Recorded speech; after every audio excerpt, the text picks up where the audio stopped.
Thank you so much for the sermonic selection, Pastor.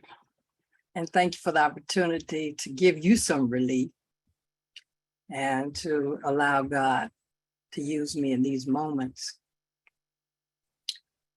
I wanted to share with you from the Gospel according to Luke,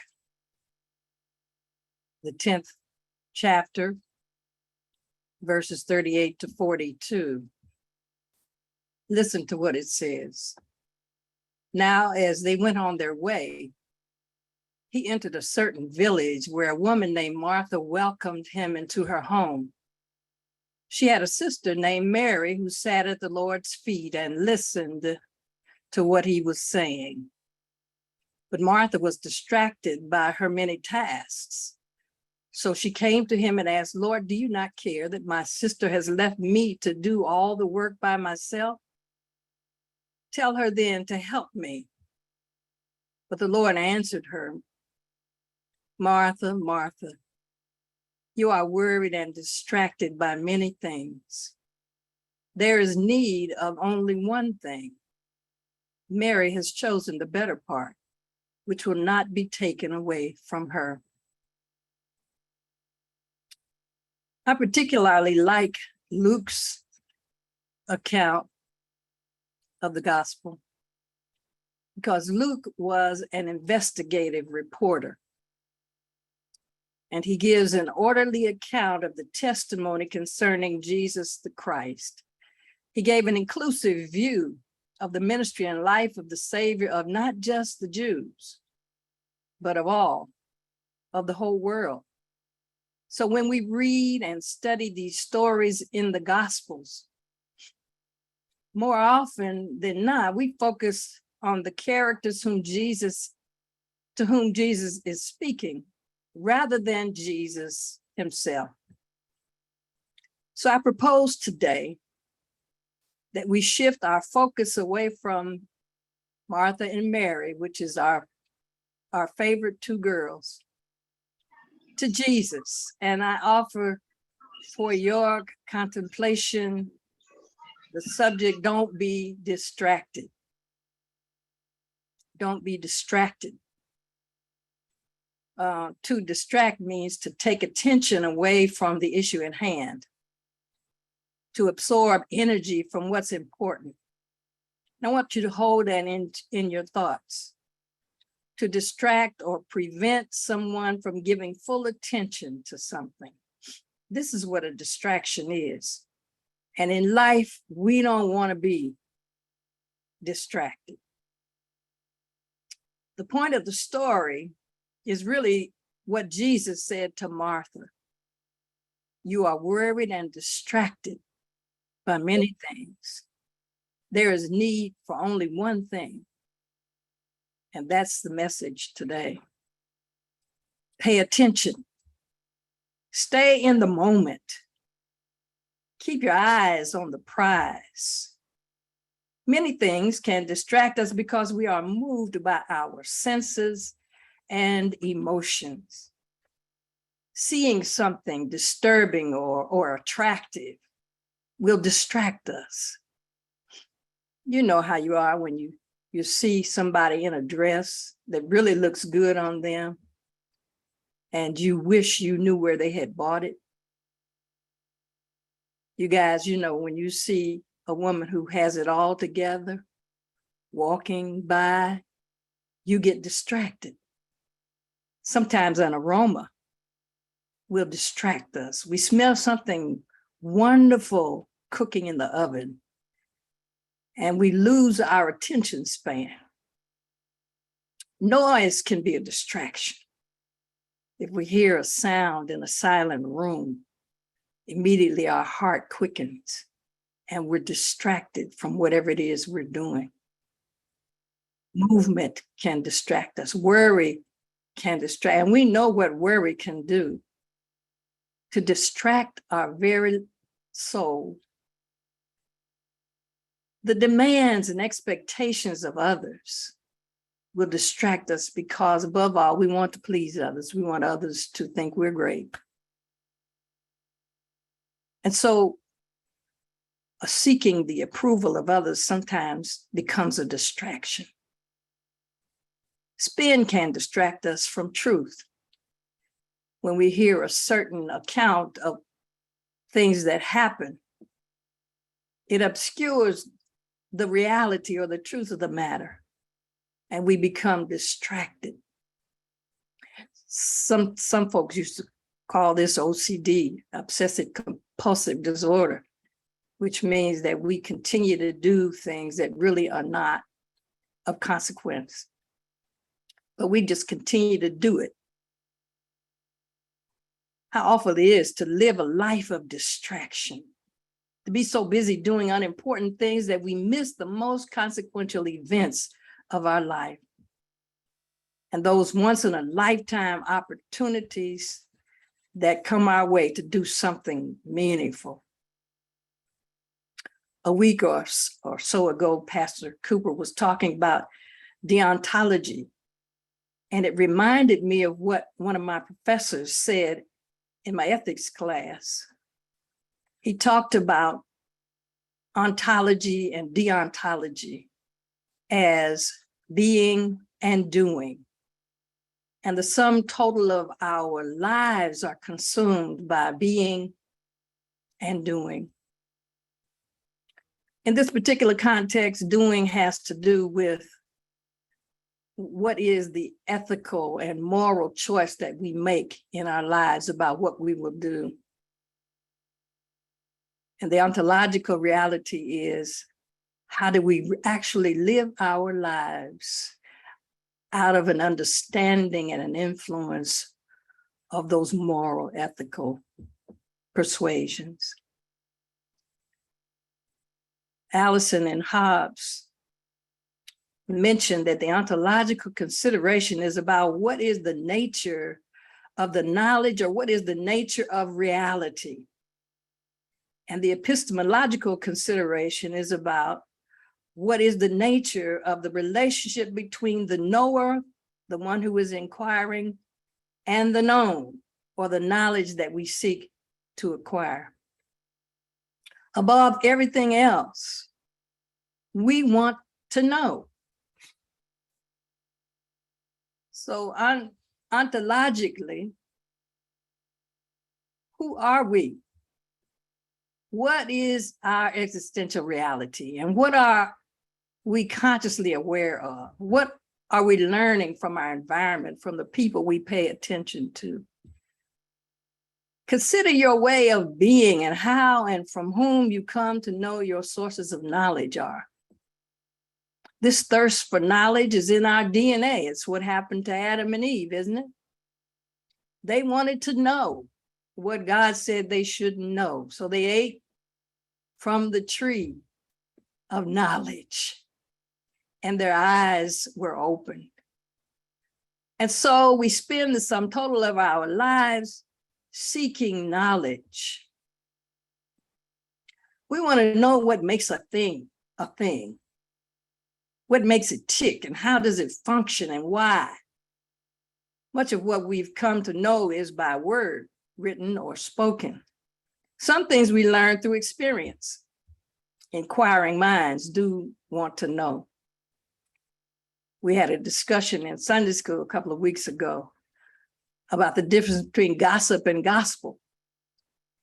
We always want to know whether it's the gossip or whether it's the gospel. Whatever there is to know, we want to know. We don't want to be left out. We want to be in the know. And so we ask questions. Sometimes questions that are obscure. What makes the grass green? Or why did we grow up and get old? Or why do I like chocolate so much? All of these why questions are about acquiring a knowledge that seems to be beyond our reach. One of the most critical existential questions we all ask at some point in our lives is, why am I here? I submit that we are all here to learn and to teach. We kind of know this subconsciously, but we're not always aware that it's happening. The worst thing in life is to not be aware. We can go through life as though what we know and say and do don't matter. But I'm here today to remind us that it does. And if we fail to pay attention, those who are watching and listening may be hindered in their progress, and we ourselves might miss a chance to learn something. One of the things we need to pay attention to is this: each of us learn in different ways, and we teach in different ways. So we should always pay attention, even when what we are learning is awful, even if what we are teaching is abstract. Don't ignore the knowledge that is being shared with you. It will still teach you something.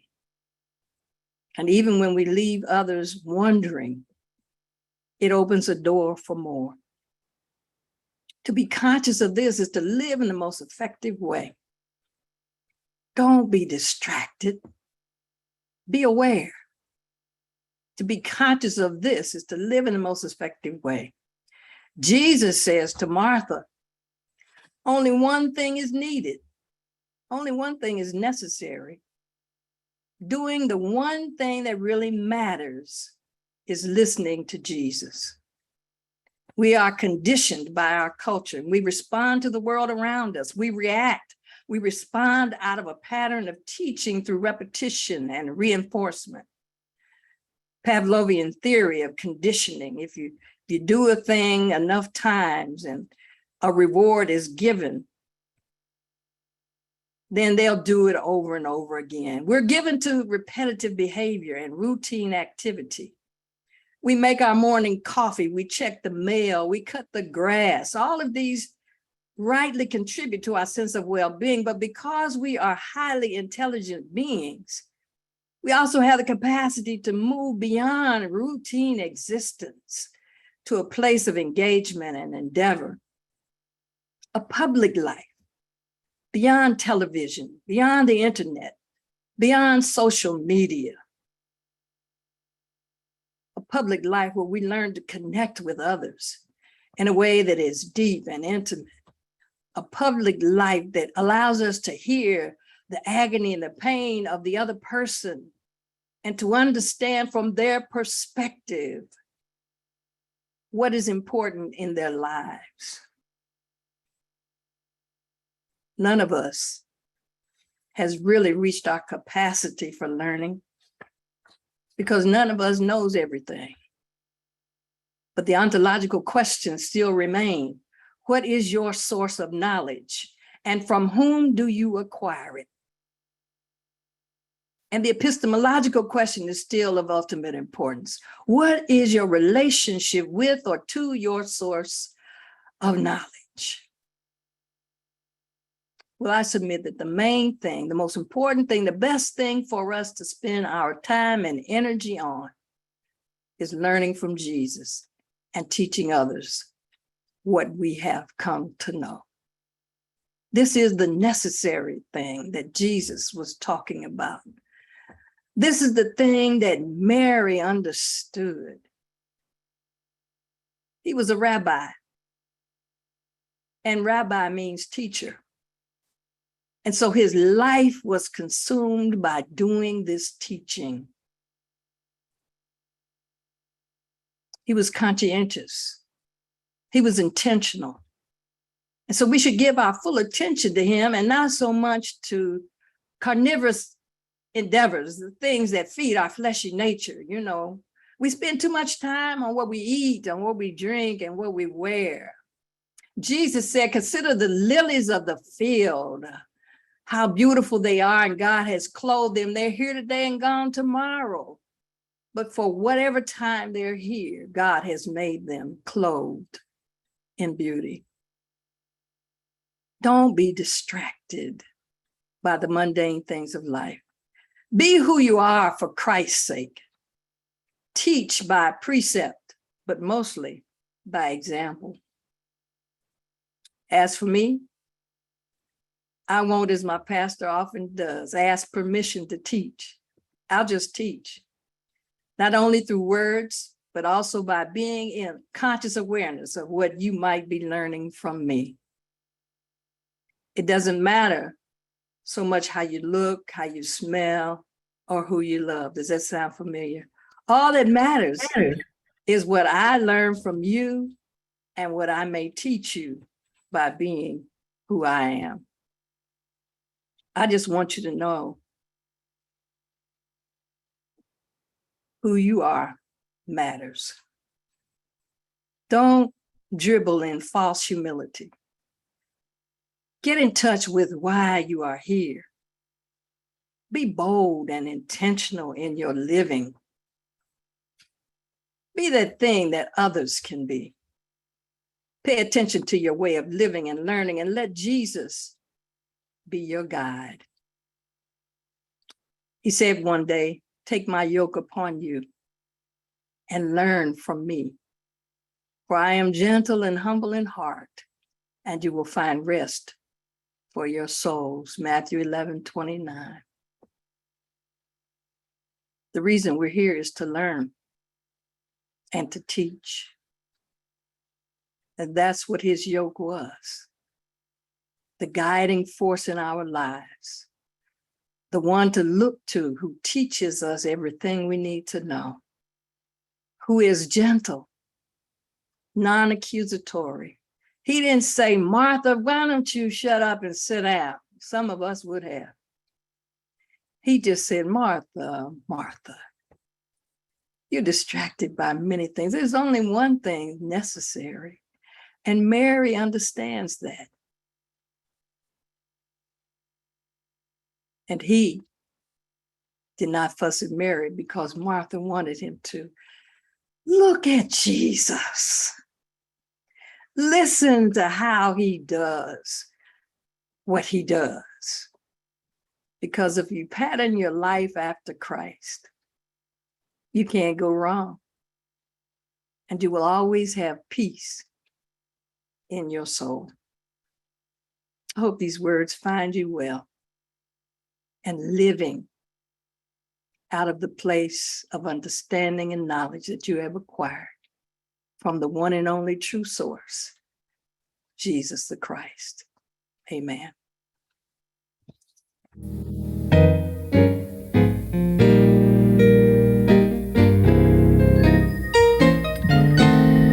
Thank you, Dr. Hayes.